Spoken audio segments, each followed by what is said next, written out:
জমানার শ্রেষ্ঠ মানব উলামায়ে কেরামের জবান থেকে কোরআন ও হাদিসের কিছু কথা শোনার তৌফিক দিয়েছেন। এই জন্য আমরা সকলেই পড়ছি আলহামদুলিল্লাহ। মুহতারাম ভাই, আপনারা এতক্ষণ মাওলানা ওমর ফারুক হাফিজাহুল্লাহ ওনার জবান থেকে চমৎকার কথা শুনতেছিলেন। আমি সর্বশেষ অধিবেশনে আপনাদের সামনে হাজির হয়েছি মহাগ্রন্থ আল কোরআন থেকে সূরা কাফের 18 নম্বর আয়াত তিলাওয়াত করেছি। পাশাপাশি বিশ্বনবী মুহাম্মদ আরবি সাল্লাল্লাহু আলাইহি ওয়াসাল্লামের অনেকগুলো হাদিস থেকে একটা হাদিস পাঠ করেছি। আল্লাহ রাব্বুল ইজ্জত ওয়াল জালাল যেন তিলাওয়াতকৃত আয়াত এবং হাদিসের আলোকে আমাকে ইখলাসের সহিত কিছু কথা বলার এবং আপনাদের সকলকে আমল করার নিয়তে শোনার তৌফিক দান করুন। সকলে বলি আমিন। আমার ভাই, আমরা যারা এখানে বসে আছি আমাদের সকলের জবান আছে, আছে না?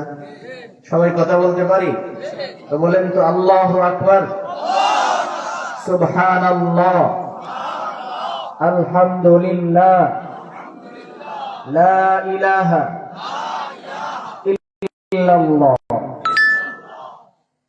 মুহতারাম ভাই, সরাসরি আমি আমার আয়াতে যাই। আমি যে আয়াতটুকু তিলাওয়াত করেছি, আল্লাহ রাব্বুল আলামিন বলেন, রাসূল আপনি দুনিয়ার মানুষদেরকে বলেন আমি আল্লাহ তাদেরকে যে জবান দিয়েছি। বলেন তো আমাদের এই জবানটা কে দিয়েছেন? আল্লাহ। আরো জোরে বলেন, কে দিয়েছেন? আমি ইতিপূর্বে যতবার এসেছি আপনাদের এখানে আমি একটা কথা ভালো করে বলেছি যে আল্লাহ রাব্বুল আলামিনের নাম যখন বলতে হয় এটা হৃদয় থেকে বলতে হয়। কোন জায়গা থেকে বলতে হয়? কারণ মুনাফিক মুখে বলে, হৃদয়ে বলে না। মুসলমান কোন জায়গা থেকে বলে? বলেন না কোন জায়গা থেকে? বলেন আল্লাহ। মুখটা গোল করে বলেন আল্লাহ। আরো জোরে আল্লাহ, আল্লাহ, আল্লাহ। এইভাবে রবকে ডাকতে হয়, কারণ পৃথিবীতে রবের চেয়ে আপন কেউ, গোটা পৃথিবীটা প্রমাণ করে দিয়েছে আল্লাহ রাব্বুল আলামিনের চেয়ে আপন পৃথিবীতে আর কেউ আছে? আপনি যাকে আপন ভাবেন সে আসলে আপন হয়। সবচেয়ে আপন যিনি তিনি কে? আল্লাহ। সবাই ভুলে যায়, কিন্তু রব কাউকে কি করে না? আল্লাহ রাব্বুল আলামিন বলেন, রাসূল আপনি দুনিয়ার মানুষদেরকে বলেন তাদেরকে আমি যে জবান দিয়েছি এই জবান দিয়া তারা যে কোনো শব্দ বের করে, শব্দটা জবান থেকে বের করার আগেই দুইজন ফেরেশতা রেডি আছে, বলতে দেরি লিখতে দেরি হয়।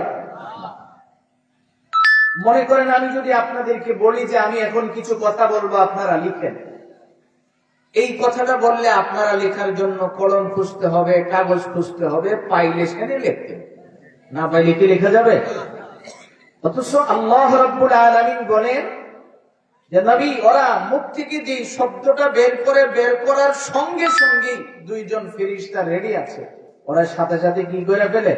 লিখে ফেলে। আমাদের ডানে বামে দুইজন ফেরেশতা আছেন কিনা? কি নাম? ভালো করে বুঝেন, কিরামান কাতিবিন, এটা ফেরেশতার নাম না। মনে করেন আপনাদের এলাকার কেউ অটো চালায়, মানুষ যখন ডাক দেয় অটো, তার মানে কি লোকের নাম অটো? বলেন অটো। সিএনজি ওয়ালারে যে ডাক দেয় সিএনজি কয়া, তার নাম কি? সিএনজি। কিরামান মানে সম্মানিত, কাতিবিন লেখার যোগ্যতা ওরা। অর্থাৎ আমাদের দুই কাঁধে দুইজন সম্মানিত ফেরেশতা আছে যিনারা লিখতে পারেন। এই হলো এদের এই কিরামান কাতিবিনের অর্থ। তার মানে কি ফেরেশতাদের নাম এটা? বলেন বলেন, ফেরেশতাদের নাম এটা? আমরা এটাকে ভুল জানি। আমরা মনে করি যে বলি যে আমাদের দুই কাঁধে দুইজন ফেরেশতা আছে, নাম হলো কিরামান কাতিবিন। মূলত ফেরেশতাদের নাম এটা নয়। আল্লাহ রাব্বুল আলামিন বলেন যে জবান দিয়া যে কোনো শব্দ বের করে বলতে দেরি লিখতে দেরি হয় না। এবার আসুন, আপনার আমার কাছে মনে হয় যে এই জবানের আর কি মূল্য আছে? আমার তো যা খুশি আমি বলতে আছি, শ্বাসটলে বয়া, রাস্তার মোড়ে বসে, যেখানে খুশি সেখানে আমি আমার জবান দিয়ে কথা বলতে।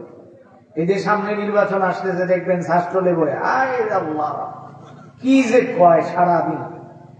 অথচ আপনি যদি একবার চিন্তা করেন যে এই জবানের একটা শব্দের কারণে একজন মানুষ জান্নাতে যাবে, একটা শব্দের কারণেই আবার সে জাহান্নামে। আপনাদেরকে আমি আমার মোটামুটি যেই সময়টুকুন কথা বলবো আয়াতের আলোকে 5টা হাদিস শোনাবো। নাম্বার 1, নবীজি বলেন বনি ইসরাইলের 2 জন ব্যক্তি, একজন আরেকজনের সাথে খুব গভীর সম্পর্ক। আমাদের এলাকায় একজনের সাথে আরেকজনের যদি সম্পর্ক ভালো হয় তাকে কি বলা হয়? বন্ধু অথবা দুষ্ট বলা হয়। তো 2 জন বন্ধু একসাথে চলাফেরা করে, একজন খুব ইবাদত করে, আরেকজন দুনিয়ার যত বাজে কাজ আছে এইগুলি করে। এখন বলুন তো 2 জনের চরিত্র কি একরকম? ব্যবধান আছে না? নবীজি বলেন ভালো বন্ধু তার জীবনে একটা গুনাহও করে নাই, আর দুষ্ট বন্ধুটা জীবনে একটা ভালো কাজও করে নাই। এক পর্যায়ে একদিন ভালো বন্ধু রাস্তা দিয়ে হাঁটতেছে, হঠাৎ করে দেখে দুষ্ট বন্ধুটা খারাপ কাজে লিপ্ত। তাকে ডাক দিয়ে কয়, তুমি কি জীবনে কোনোদিন ভালো হইবা না? তো ওই দুষ্ট তাকে বলে যে তোমার কি আমারে দেখা ছাড়া আর কোনো কাজ নেই? তুমি কি সারাদিন আমার পিছনেই পড়ে থাকবে? আমি কোথায় কি করি না করি, তুমি এত আমার পিছনে লাগাও কেন? এবার ভালো বন্ধু রাগ করে বলে যে তোমার কপালে মনে হয় হিদায়াত নাই। বলুন তো হিদায়াতের মালিক কে? এই কথাটা শুই না সে আরো রাগ করছে, মিয়া আমার কপালে হিদায়াত থাকুক আর না থাকুক তোমার সমস্যা কি? এবার সে রাগ করে বলে তোর কপালে জান্নাতও নাই। এই কথাটা বলার কিছুদিন পরে নবীজি বলেন, আপনাদেরকে দুর্গাকান্দির ভাইয়েরা, আমি কিন্তু বিবিসির সংবাদ শোনাচ্ছি না, হাদিস শোনাইতেছি। রসুল কয় কিছুদিন পরে 2 জনের ইন্তেকাল হয়েছে। আল্লাহ রাব্বুল আলামিন 2 জন মানুষকে কাছে ডাকলেন, 2 জন দাঁড়ালেন। ভালো বন্ধুটাকে আল্লাহ জিগায়, তুমি কি আমার সমান? তখন সে জবাব দেয়, রব আপনি হলেন খালিক, আমি হলাম মাখলুক, কাজেই খালিক আর মাখলুক তো সমান হয় না। আল্লাহ তাআলা তখন জিজ্ঞেস করে, তাহলে তুমি যে ওরে কইলা ওর কপালে হিদায়াত নাই, এটা তো আমার কাজ। কাকে হিদায়াত দিব কি দিব না এটা কার কাজ? আমার কাজ। রব্বুল আলামিন কয়, তাহলে জান্নাতে যাওয়ার মতো যোগ্যতা কি আমি তোমাকে দিয়ে দিছি? তখন সে বলবে যে না। তাইলে তুমি যে বললা যে ওর কপালে জান্নাত নাই, আল্লাহ রাব্বুল আলামিন তখন সঙ্গে সঙ্গে ওই দুষ্ট লোকটাকে ডাক দিয়ে বলবেন, আমার রহমতের চাদরটা তোর গায়ে জড়ায়া তুই বিনা হিসাবে জান্নাতে চলে যা। আর যেই লোক কইছে তোর কপালে হিদায়াত নাই, রব্বুল আলামিন কয়, তুমি এত ওভার শিওর কেন হইয়া এই কথাটা বললা? এই জন্য তুমি এখন জাহান্নামে ঢুকো। এখন আপনি বলুন তো, সারা জীবন ইবাদত করছে, জাহান্নামে গেছে কিসের কারণে? মুখের কারণে। কোন কিয়ের কারণে? সহজে বুঝার লেগে কিয়ের কারণে? সবাই বলেন কিসের কারণে? জবানের কারণে। এই জন্য রসুল কয়, তোমারে যে আল্লাহ জবান দিছে, জবানটা কোন কাজে লাগাইবা? قال النبي صلى الله عليه وسلم لا تكثر الكلام بغير ذكر الله। আল্লাহর নবী বলেন, উম্মত ভালো কইরা শুনে লও, দুনিয়ার জমিনে জবান দিয়ে যখন কথা বলবা সাবধান, আল্লাহর জিকির ছাড়া যেন জবান দিয়ে এমন কোন শব্দ বের না হয় যেই শব্দটা বের হওয়ার কারণে তুমি চিরস্থায়ী জাহান্নামী হয়ে যেতে পারো। এই জন্য নবীজি বলেন, তুমি যখন কথা বলবা সাবধান, আল্লাহর জিকির ছাড়া কোনো কথা বলবা না। আল্লাহ রাব্বুল আলামিন এই জন্যই বলেন, মা ইয়ালফিজু মিন কাউলিন ইল্লা লাদাইহি রাকীবুন আতীদ। হে নবী, আপনি দুনিয়ার মানুষদেরকে জানায়া দেন, ওদেরকে আমি আল্লাহ রাব্বুল আলামিন যেই জবান দিয়েছি, এই জবান দিয়া তারা জবান থেকে যেই শব্দটা বের করে, এদের জবান থেকে শব্দ বের হওয়ার আগে আগেই আমার 2 জন ফেরেশতা রেডি হয়ে থাকে, খালি বলবে আর লিখবে। সুবহানাল্লাহ। এই জন্য আমার ভাই, আসুন 2 নম্বরের হাদিস শুনি, যে আমি আপনার জবানটাকে আমরা মনে করতেছি এটার কোনো মূল্য নাই, অথচ জবানের একটা শব্দই আমাকে জান্নাত অথবা জাহান্নাম আলাদা করে দিতে পারে। আজকে আমরা এই জবানের ফজিলত বুঝি না, এই জন্য তো জবান যেখানে খুশি সেখানে খালি কাজে লাগে। এবার বুঝেন 2 নম্বরের হাদিসটা বুঝেন। বনি ইসরাইলের 2 জন ব্যক্তি, মূসা আলাইহিস সালামের জমানায় বৃষ্টি বন্ধ হয়ে গেছে। কি বন্ধ হয়েছে? বৃষ্টি দেন কে? জোরে বলুন না, কে দেন? বৃষ্টি বন্ধ হয়ে গেছে। মূসা আলাইহিস সালামের কাছে লোকজন গেছে, যায় হুজুর আপনি দোয়া করেন আল্লাহ যেন বৃষ্টি দেয়। মূসা আলাইহিস সালাম বলেন, তো চলো আল্লাহর কাছে বৃষ্টির নামাজ পড়ে দোয়া করি। সবাই একত্রিত হয়ে পাহাড়ের চূড়ায় দাঁড়ালেন। মূসা আলাইহিস সালাম ওরা গিরিপথে যখন দাঁড়িয়েছে, পাহাড়ের নিচে সমতল ভূমিতে নবী মূসা পাহাড়ের চূড়ায় দাঁড়ালেন। দাঁড়ায় সকলেই যখন রেডি এখন দোয়া করবেন, এমন সময় আল্লাহ রাব্বুল আলামিনের কাছে মূসা আলাইহিস সালাম যখন বললেন, রব আমাদের বৃষ্টি দরকার। আল্লাহ রাব্বুল আলামিন কই, কানতে পারো, বৃষ্টি হবে না। মূসা আলাইহিস সালাম জিগায়, বৃষ্টি হবে না কেন? বৃষ্টি না হওয়ার কারণ হলো তোমাদের সাথে এখানে এমন একজন ব্যক্তি আছে যার পাপের কারণে আমি বৃষ্টি বন্ধ করে দিয়েছি। এবার আল্লাহ রাব্বুল আলামিনকে মূসা জিগায়, তো কি করলে বৃষ্টি দিবা? আল্লাহ রাব্বুল আলামিন কয়, এখানে যে পাপী লোকটা আছে ওরে বলো সরে যেতে, ও যদি সরে যায় তাহলে আমি তোমাদের দোয়া কবুল করব। মূসা আলাইহিস সালাম ঘোষণা করলেন, জানতে পারছেন যে পাপের কারণে বৃষ্টি বন্ধ হয়েছে, কি পরিমাণের রাগান্বিত তিনি ঘোষণা করলেন, এই পাপী কে আছো, বের হয়ে যাও। যেই লোক অন্যায় করছে তিনি তো জানেন। এবার লোকটা মাথাটা নিচের দিক দিয়া বলে, আল্লাহ অন্যায় করছি তোমার কাছে, তুমি আমাকে সৃষ্টি করছো, মারলে তুমি মারবা, মূসার গোশি খাওয়া তোমার লাভ কি? কারণ আমি যদি এই মুহূর্তে বের হয়ে যাই, মূসা তো আমার অস্তিত্ব রাখতো না। এই যে মনে একটা ভয় ঢুকছে, তিনি নিচের দিকে তাকিয়ে চোখ দিয়া পানি চাচ্ছেন। রব্বুল আলামিন সঙ্গে সঙ্গে আসমান থেকে বৃষ্টি দেওয়া শুরু করলেন। এবার মূসা আলাইহিস সালাম রাগান্বিত হয়ে মাথার পাগড়িটা জমিনে রাখে, দেখা কই, আল্লাহ তুমি কি নবুয়ত নিয়ে দেবা? আল্লাহ তাআলা জিগায়, নবুয়তের প্রশ্ন আসলো কেন? ওই তোমার একটু আগে আমি কইলাম বৃষ্টি দাও, তুমি কইলা বৃষ্টি হইতো না। এখানে একজন পাপী আছে, সে যদি বের না হয় তাহলে বৃষ্টি হবে না। এই কথা বইলা সাথে সাথে যদি তুমি আবার বৃষ্টি দিয়ে দিলা, তো আমার ইজ্জতটা রইল কই? আল্লাহ রাব্বুল আলামিন কই, মূসা শোনো, যেই কারণে আমি বৃষ্টি বন্ধ করেছিলাম আবার তার কারণেই আমি বৃষ্টি দিয়ে দিছি। সুবহানাল্লাহ। এবার মূসা আলাইহিস সালাম কয়, রব আমার তো একটু দেখতে মনে চাই লোকটা। আল্লাহ তাআলা কই, দেখলে যদি ঘুষি মারো, কারণ তোর লেগে এতদিন আমরা কষ্ট করছি, দেখার দরকার নাই, যাক বৃষ্টি পাইছো তো চলে যাও। মুহতারাম ভাই, যে কথাটা বলতেছিলাম, বলুন তো একজন মানুষ অন্যায় করছে, তাকে ক্ষমা কে দিয়েছেন?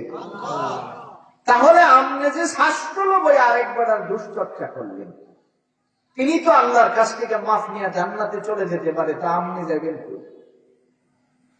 দুর্ভাগান্ধির ভাইরা, এবার আপনাকে বলতেছি, আপনি আপনাকে জিজ্ঞেস করেন। আমার এই কথাগুলি আপনি বাড়িতে নিয়ে আর আপনি বিছানায় শুয়ে শুয়ে আপনি চিন্তা করেন যে আজকে যে মাহমুদুল হাসান কয়ে গেল, আপনি যে শাস্ত্র ইমামের দুষ করলেন, গাছ কাটার সময় আরেক বেড়ার দুশ্চর্চা করলেন, তো আপনি গেলেন কোথায়? তিনি তো মাপ পাওয়ার অধিকার তার আছে, আছে না? বলেন আছে কিনা? এবার হাদিস শোনাই, শোনেন 2 নম্বর হাদিস। রাসূল কয়, শোনো, হাসরের দিন আল্লাহ রাব্বুল আলামিন একজন বান্দাকে, মুমিন বান্দাকে, সে অনেক গুনাহ করছে, তাকে কাছে নিয়ে দাঁড়াবেন। রব আর বান্দা 2 জন কাছাকাছি যখন বসবেন, উপর থেকে ফেরেশতারা পর্দা দিয়ে ঢাকা দিবে। আল্লাহ তাআলা তখন তার হাতের মধ্যে আমলগুলি দেখায় দেব, তুই এই কামটা কেন করলি? তোর কি একবারও মনে হয়েছে না যে আমার সামনে দাঁড়াই করব? বান্দা তখন বলবে, আল্লাহ বুঝছি না, মাফ করে দেব। আল্লাহ রাব্বুল আলামিন সঙ্গে সঙ্গে তারে মাফ করে দিয়ে কইব, এই যে আমার রহমতের চাদরটা আছে এটা জড়ায়া তুই জান্নাতে চলে যা। আচ্ছা এখন বলেন, সে জিনার মতো গুনাহ করছে মনে করেন, আরো বড় বড় গুনাহ করছে, কিন্তু সে তো ঈমানওয়ালা মুমিন, তার হৃদয়ে লা ইলাহা ইল্লাল্লাহ। এই জন্য আল্লাহ যখন তার বিচার করবেন, পর্দার ভিতরে নিয়ে কাউকে দেখতে দিবেন না, ওখানে বিচার করে আল্লাহ ওই জায়গা থেকেই তারা জান্নাত দিবেন। আর আপনি যে স্বার্থ লবো তার চরিত্র টানাটানি করলেন, আপনি গেলেন কই? আল্লাহর কাছ থেকে তো সে মাফ নিয়ে গেছে, কিন্তু আপনি গেলেন কোথায়? আপনি কোন জায়গায় যাবেন? 4টা হাদিস আপনাকে শোনাই, আপনি বুঝতে পারবেন আপনি কোন জায়গায় যাবেন। সুবহানাল্লাযী আসরা বিআবদিহি লাইলাম মিনাল মাসজিদিল হারাম ইলাল মাসজিদিল আকসা আল্লাযী বারাকনা হাওলাহু লিনুরিয়াহু মিন আয়াতিনা ইন্নাহু হুয়াস সামিউল বাসীর। আমার ভাইজান, আল্লাহ রাব্বুল আলামিন বলেন, নবী আমার, দুনিয়ার মানুষদেরকে আপনি জানায়া দেন, রাতের অন্ধকারে আমি আপনারে যে সফরটা করিয়েছিলাম, আপনার আমার নবী বিশ্ব নবী মুহাম্মদুর রাসূলুল্লাহ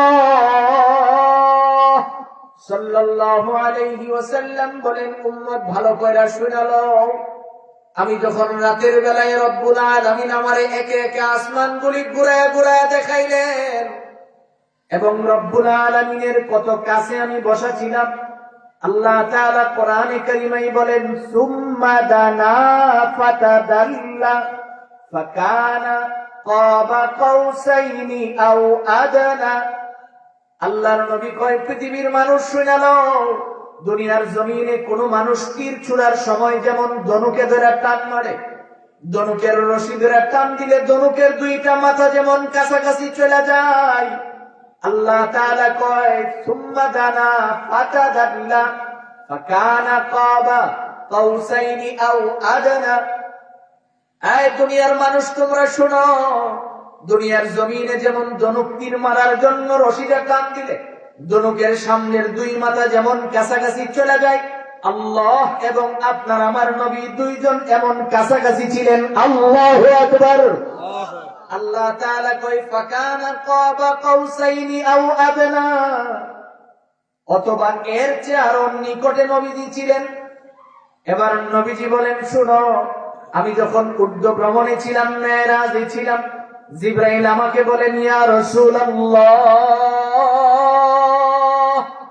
নবী আমার, আপনি আমার সাথে চলেন। এবার জিবরাইল আমারে ঘুরায়া ঘুরায়া দেখাইতে লাগলেন। এক পর্যায়ে আমি যায়া দেখি এক জায়গায় কিছু মানুষ দাঁড়িয়ে আছে, যাদের চেহারাগুলি এমন সুন্দর দেখা যায়, যার চেহারার দিকে তাকাইলে বড় মায়া হয়, কিন্তু দেখা যায় এই মানুষগুলির 2টা জিহ্বা। বলেন তো আমাদের জিহ্বা কয়টা?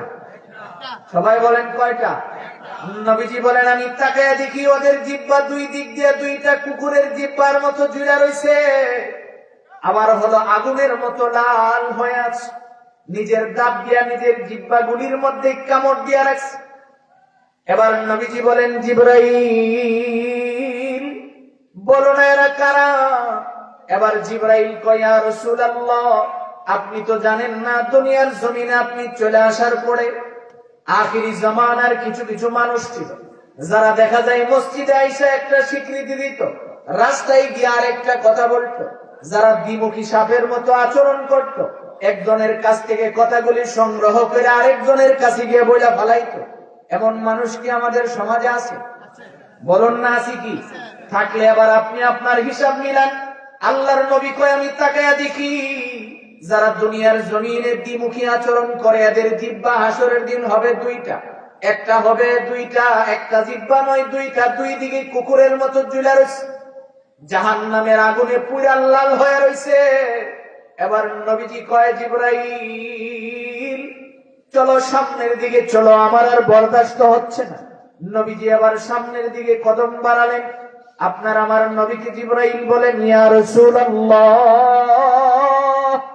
এবার আপনি সামনের দিকে নজর করে দেখেন, এবার নবীজি বলেন, আমি নজর করে দেখলাম কিছু কিছু মানুষ ওখানে দাঁড়িয়ে আছে, যাদের চেহারা আগের লোকদের চেহারা অনেক সুন্দর।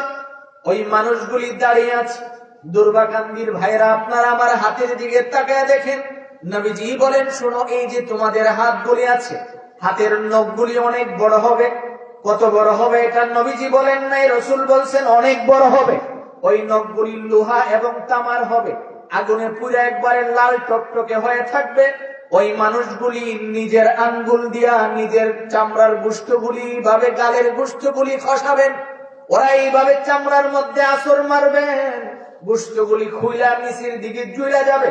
ওদের নখের আচরণের কারণে যখন দেখা যাবে তাদের হাড়ের মধ্যে আক্রমণ করবে, হাড়ের মধ্যে গোসা লাগার পরে এই চোয়ালের হাড়গুলির ভিতরে যখন লাইগা যাবে, এবার পট করে যে একটা আওয়াজ হবে, ওই আওয়াজের কারণে শরীরের মধ্যে এমন পরিমাণে ব্যথা শুরু হয়ে যাবে। এবার নবীজি বলেন, জিবরাইল, বলো না এরা কারা, যারা নিজের আঙ্গুল দিয়া নিজের সাফার গোশতগুলি ভাবে খসায় খসায় ফেলতেছে। এবার জিবরাইল কয়, রাসূল, ওরা তো ওই মানুষ যারা দুনিয়ার জমিনে মানুষের দোষগুলি অন্যের কাছ থেকে সংগ্রহ করত, এমনকি তারা ঘরের মধ্যে উকি দিয়ে দিয়ে সংবাদ সংগ্রহ করত। এমন মানুষ আছে না? দেয়ালে কান লাগায়। আপনার এলাকায় আছে, আমগোর দেশে এমন বহুত মহিলা আছে যারা কানটা পাশের বাড়ির দিয়ে রাখে, খালি খবরটা নিয়ে আনন্দ দেয়। নবীজি বলেন, যারা অন্যের খবরগুলি সংগ্রহ করে বাজারে যায় প্রকাশ করে, মানুষের সামনে প্রকাশ করে, হাসরের ময়দানে ওরা নিজের আঙ্গুল দিয়া নিজের গালের গোশতগুলি টায়না টায়না ফেলে দিবে। এবার নবীজি বলেন, 3 নম্বরের আযাব হলো দুনিয়ার জমিনে যারা অন্যের দোষ মানুষের সামনে প্রকাশ করে বলায়, সারাদিন খালি মানুষের সমালোচনায় ব্যস্ত থাকে, সারাদিন যখন সুযোগ পায় খালি মানুষের সমালোচনা করে। এবার আল্লাহর রাসূল কয়, শোনো, 3 নম্বরে হলো ফুলসিরাতের যেই ফুলের উপরে তারা থাকবে, অর্থাৎ ফুলসিরাত হবে 30,000 বছরের রাস্তা। বলেন কত বছরের রাস্তা? জোরে বলুন না, কত বছর? 30,000 বছর। 10,000 বছর খালি উপরের দিকে উঠবেন, 10,000 বছর পর্যন্ত আপনি মেডিলে থাকবেন, আবার 10,000 বছর নিচে নামবেন। ওই 30,000 বছরের মধ্যে আল্লাহর রাসূল কয়, 15,000 বছর যখন যাবে, মাঝামাঝি যাওয়ার পরে যারা অন্যের দোষ সমালোচনা করে, অন্যের কথা নিয়ে মাথা ঘামাই সারাদিন ব্যস্ত থাকে, ওরা মাঝামাঝি যাওয়ার পরে কাইটা জাহান্নামে পয়রা যাবে। জোরে কোন নাউজুবিল্লাহ। এবার 4 নম্বরের তার অভাব কি হবে শুনেন। 4 নম্বরে তার কি আযাব হবে ভালো করে বুঝালাম। আপনার আমার নবী কয়, আল্লাহ রাব্বুল আলামিন নিজে বলছেন, যারা অন্যের দোষ মানুষের সামনে প্রকাশ করে, আল্লাহ তাদের দোষ নিজে প্রকাশ করে। জোরে কোন নাউজুবিল্লাহ। এখন বলেন তো, আমি যদি অন্যের দোষ প্রকাশ করি, আমার দোষ কে প্রকাশ করবে? আরো জোরে বলে, আল্লাহ যদি প্রকাশ করেন, আমার এমন দোষ আছে যেটা কেউ জানে না, জানেন কে? আল্লাহ যদি প্রকাশ করেন, তাহলে আমার কি বাঁচার কোন সুযোগ আছে? বলেন না, বাঁচার সুযোগ আছে? এবার হাদিসের মধ্যে রাসূল কয়, আল্লাহ যার দোষ প্রকাশ করে, সর্বপ্রথম নিজের ঘর থেকে প্রকাশ শুরু করে। কোন জায়গা থেকে শুরু করে? নিজের ঘরে, নিজের ঘরে। এখন দেখেন তো যে আজকে আমাদের সমাজে কি পরিমাণের অশান্তি। স্বামী স্ত্রীকে মানে না, স্ত্রী স্বামীকে মানে না, একজন আরেকজনের দোষ নিয়ে আলোচনা করে। কেন? ওই যে আমি বাহিরে আরেকজনের দোষ নিয়ে আলোচনা করি। এবার শুনেন, নবীজি বলেন, আল্লাহ রাব্বুল আলামিন বলছেন যে যারা দুনিয়াতে মানুষের দোষ ত্রুটি গোপন করে রাখে, হাসরের দিন আল্লাহ তার সমস্ত দোষ গোপন করে রহমতের চাদর দিয়ে ডাইকে ওরে জান্নাত দিয়ে দিবেন। আমার এইটুকুন কথা বুঝলে এখন বলেন তো, এই জবান দিয়া মানুষের দুশ্চর্চা করা যাবে কি? বলেন যাবে কি? এই ধরনের বদ অভ্যাস আমার আছে কিনা? বলেন না, আছে কিনা? যদি থাকে তাহলে এটা রাখবো না, ছেড়ে দিব। আজকের পরে যেন কোনদিন আমার জবান দিয়ে মানুষের দোষ বের না হয়। আমার জবান দিয়ে যদি মানুষের দোষ বের হয়, আমার কি ক্ষতি হবে দেখেন। এই তো ক্ষতিগুলি বললাম। আচ্ছা, এই জীবনে দেখছেন কেউ সমালোচনা করে মানুষের দোষ আলোচনা করছে, এর উসিলায় তার বাড়িতে একটা 10তলা বিল্ডিং হয়েছে? এমন হয়েছে কোনদিন? এই কাজের দ্বারা ক্ষতি ছাড়া কোনো লাভ হয়? এবার শুনেন, আরেকটা ক্ষতি শোনাই, আরেকটা হাদিস শোনাই, মুসলিম শরীফের হাদিস।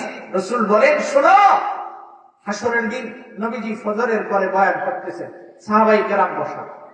এমন সময় আপনার আমার নবী সাহাবাই কেরামদেরকে জিজ্ঞেস করে, সাহাবীরা বলো তো দেখি, হাসরের দিন সবচেয়ে অসহায় কে হবে? সাহাবাই কেরাম বললেন, ইয়া রাসূলুল্লাহ, যারা আমল থাকবে না সেই তো অসহায়। নবীজি বলেন, না, হাসরের দিন সবচেয়ে অসহায় ব্যক্তি হবে এমন কিছু ব্যক্তি থাকবে যারা দুনিয়ার থেকে পাহাড় সম পরিমাণ নেকি নিয়ে উঠছে, এখন খালি জান্নাতে যেতে হবে। সাহাবাই কেরাম বলেন, ইয়া রাসূলুল্লাহ, এটা কেন?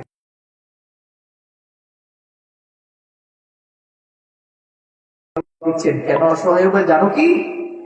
তার ইবাদত নিয়ে সে এক জায়গায় গেলে এমন সময় হঠাৎ করে দেখা যাবে তার ফয়সালা হয়ে যাবে, সে জান্নাতে চলে যাবে। ঠিক এই মুহূর্তে একজন এসে বলবো, আল্লাহ, তার সাথে আমার একটু লেনদেন আছে। কি লেনদেন? ওই, হ্যাঁ, আমার নামে বাড়িতে একটা মিথ্যা কথা লাগায়